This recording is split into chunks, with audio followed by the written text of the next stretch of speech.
Halo guys, kembali lagi di channel Hedilot. Gue baru aja balik dari Apple Store Kuala Lumpur, Malaysia.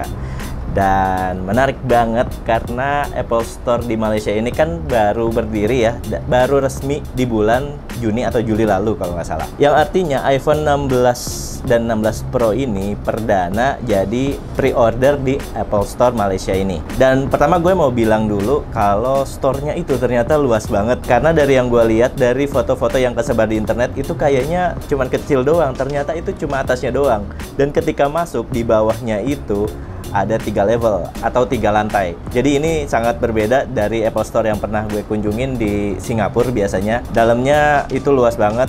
Di atas itu ada kayak masih kosong karena bakal diisi workshop di situ biasanya katanya. Terus di lantai 2 ada produk-produk dan di lantai 3 itu kayak sumbernya. Karena pintu masuk dari mall yang di bawah itu masuknya langsung ke lantai 1 atau yang paling bawah. Dan dari yang gue lihat itu di depan antusiasmenya orang banyak banget pada ngantri mau pick up iPhone barunya. Dan gue tentunya mau terima kasih buat belanjabos.com yang udah ngebantuin gue buat PO ini dan buat biaya pajaknya ketika gue sampai di Indonesia. Nanti gue bakal bahas di video selanjutnya atau di Reels mungkin biar lebih singkat. So buat teman-teman jangan lupa di follow Instagram dan TikTok gue juga supaya nggak ketinggalan info. Oke, langsung aja kita bahas produknya kali ya.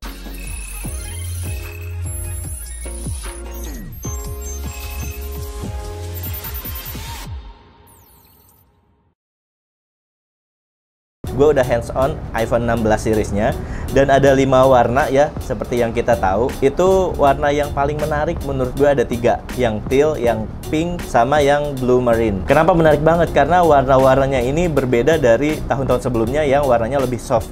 Kali ini warnanya itu lebih vibrant dan lebih eye-catching menurut gue. Untuk bagian cover belakangnya itu warnanya lebih muda dibanding warna lingkaran pada kamera dan list sampingnya. Dan seperti yang kita ketahui, iPhone 16 itu kan dibagi 2 ya. Ada 16 biasa, ada 16 reguler dan 16 Plus. Itu untuk ukurannya sama ya seperti iPhone 15 dan 14.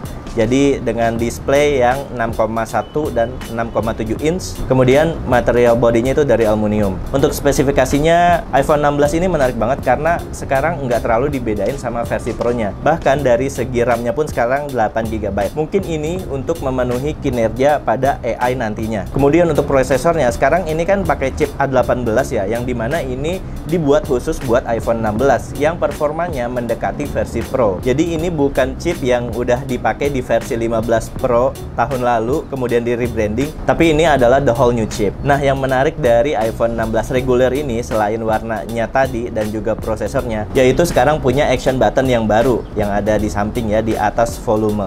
Jadi bukan lagi switch untuk cuman silent dan vibrate aja, tapi sekarang tombol action buttonnya itu bisa digunain buat macem-macem fungsi. Nah, kemudian ada tombol tambahan yang fungsinya buat kontrol kamera. Yang dimana ini menarik banget karena sekarang kita udah kayak pakai HP Sony ya, jadi punya tombol khusus buat kamera, buat controlling semuanya. Dan di dalamnya tuh ada macem-macem fungsi. Nah, cara pakainya itu adalah pertama tinggal diklik sekali itu buat ngebuka kameranya, kemudian diklik kayak setengah gitu, nanti bakal keluar fungsi-fungsi lainnya. Bisa buat ngezoom atau bisa juga buat ganti-ganti color, bisa juga buat brightness dan lain-lain. Itu banyak banget fungsinya di situ.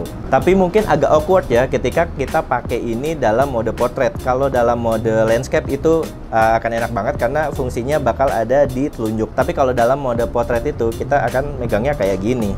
Itu kayaknya kurang nyaman ya. Dan ketika kita dalam mode pakai kamera button ini, itu menu-menu yang ada di layar jadi menghilang, digantikan oleh menu yang ada di bawah button kamera. Nah, kalau dari iPhone 16 Pro-nya ini sekarang kan bezelnya lebih tipis ya, dan mempunyai layar yang sedikit lebih besar dari versi 15 Pro sebelumnya. Buat 16 Pro sekarang jadi 6,3 inch, yang sebelumnya 6,1 inch, dan untuk versi Pro Max-nya sekarang 6,9 inch dari yang sebelumnya 6,7 inch. Nambah 0,2 inch itu lumayan banget dan hampir jadi kayak tablet. Nah, kalau teman-teman mau lihat boxnya sekarang itu nampilin sisi depannya karena dia mau nunjukin bezelnya itu sekarang lebih tipis dan layarnya lebih gede.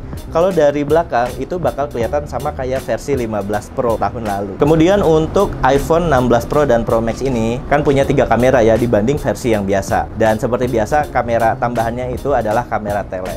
Dan gue punya beberapa contoh foto yang gue ambil di dalam Apple Store. Berikut foto-fotonya.